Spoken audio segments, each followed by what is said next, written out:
깊은 밤, 무당은 징을 치며 하늘의 신을 불러냈습니다. 그녀의 입에서 흘러나온 이야기는 수백 년의 시간을 거슬러 올라가는 것이었습니다. 하늘에서 내려온 신이 이 땅에 여인과 아이를 남겼다는 것. 그런데 그 아이가 몇 명이었는지, 이름이 무엇이었는지를 물으면 마을마다 답이 달랐습니다. 전라도에서는 재석이 7 아들을 두었다고 전해집니다. 함경도에서는 3 딸이 있었다는 이야기가 내려오고, 경상도의 어느 마을에서는 자녀 이야기 자체가 통째로 빠져 있습니다. 같은 이름의 신, 같은 하늘에서 내려온 존재인데 왜 이 이야기들은 이토록 어긋나 있는 것일까요? 재석이라는 이름은 버머 힌드라에서 비롯된 것으로 알려져 있습니다. 인도 신화에서 인드라는 번개와 하늘을 다스리던 전쟁의 신이었고, 불교를 통해 동아시아로 전해지는 과정에서 재석천이라는 이름을 얻었습니다. 그 신이 한반도에 닿았을 때는 이미 이 땅에 뿌리내린 무언가와 만나게 됩니다. 그런데 한국의 재석은 불교 경전의 재석천과 여러 면에서 다른 모습을 하고 있습니다. 불교의 재석천이 전쟁과 승리, 부처의 수호를 맡은 존재라면 한국에서 재석은 인간의 수명과 태어날 아이의 운명을 정해주는 신으로 전해집니다. 이 차이가 어디서 비롯된 것인지 학자들 사이에서도 아직 의견이 모이지 않고 있습니다. 무속의례에서 재석을 모시는 자리는 단순한 기도가 아닙니다. 아이를 바라는 여인이 재석에게 정성을 들이는 것은 수백 년 된 관습으로 알려져 있으며 무사히 태어난 아이의 수명을 관장하는 것도 재석의 영역이라 전해집니다. 삶의 시작과 끝이 하늘에 닿아 있다는 이 믿음은 그 어떤 기록보다 오래 살아남았습니다. 전설의 핵심은 하늘의 신이 지상으로 내려왔다는 데 있습니다. 재석은 인간 여성과 인연을 맺었고 그 사이에서 자녀가 태어났다고 전해집니다. 신과 인간 사이에서 태어난 존재라는 이 주제는 전 세계 수많은 신화에서 반복되지만 한국의 재석 전설은 여기서 독특한 방향으로 흘러가기 시작합니다. 지역마다 내려오는 무가 안에는 재석과 인간 여인 사이에서 태어난 자녀들의 이야기가 담겨 있습니다. 어떤 전승에서 이 자녀들은 태어나자마자 신의 능력을 타고났다고 전해지고 또 다른 전승에서는 아버지가 재석인 줄도 모른 채 평범한 인간으로 살아갔다고도 합니다. 두 이야기 중 어느 쪽이 더 오래된 형태인지 지금으로서는 확인할 방법이 없습니다. 민속학자들이 오랜 시간 수집한 자료들을 살펴보면 재석 전설은 크게 두 흐름으로 나뉜다고 알려져 있습니다. 하나는 재석이 하늘로 돌아가고 자녀들만 지상에 남겨지는 이야기이고 또 하나는 재석이 인간 세계에 머물며 중재자 역할을 이어간다는 이야기입니다. 문제는 이 두 흐름이 뒤섞여 있는 지역도 적지 않아 어느 것이 원형에 가까운지 더욱 판단하기 어렵다는 점입니다. 가장 오래된 흔적은 구전으로 전해오는 무가 속에 간신히 남아 있습니다. 19세기 말부터 20세기 초에 걸쳐 몇몇 학자들이 채록한 기록에는 재석의 이름이 반복해서 등장합니다. 그러나 이 채록이 이루어진 시기는 이미 신앙이 크게 변형된 이후였다는 점에서 이 기록들이 과연 원형에 얼마나 가까운지에 대한 의문은 여전히 남습니다. 연구자들이 주목하는 첫 번째 단서는 한국 무속의 재석과 불교 경전 속 재석천 사이의 뚜렷한 역할 차이입니다.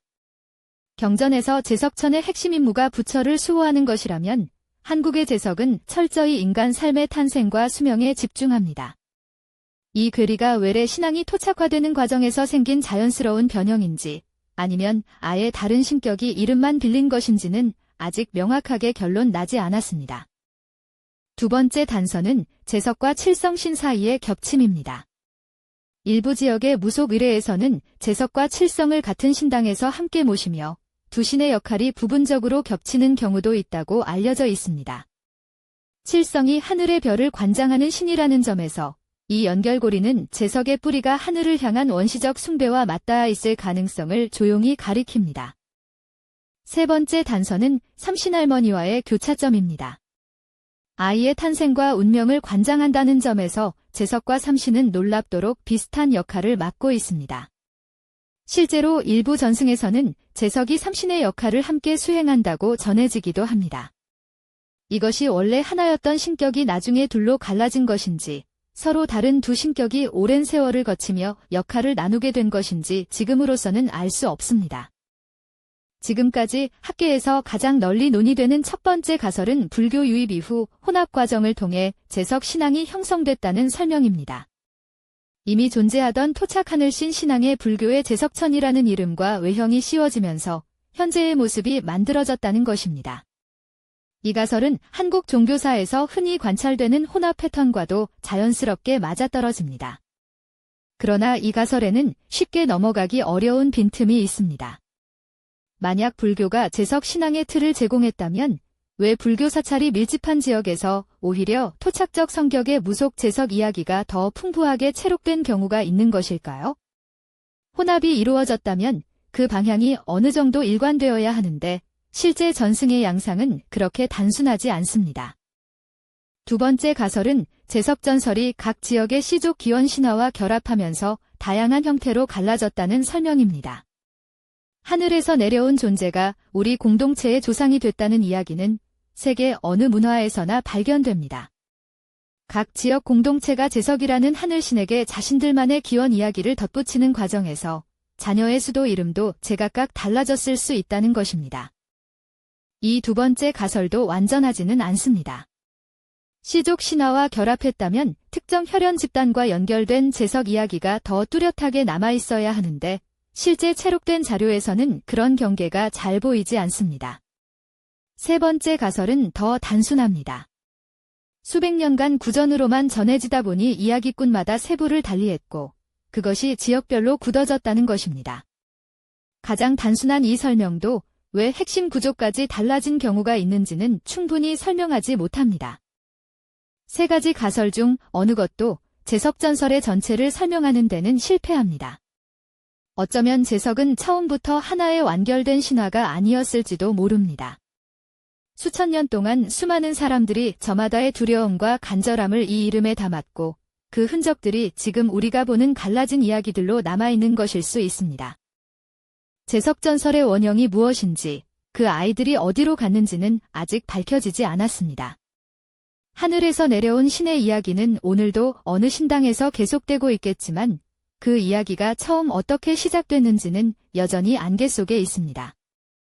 당신이 알고 있는 제석 이야기가 있다면 혹은 고향에서 들은 다른 버전이 있다면 댓글로 남겨주세요. 신화는 아직 끝나지 않았습니다.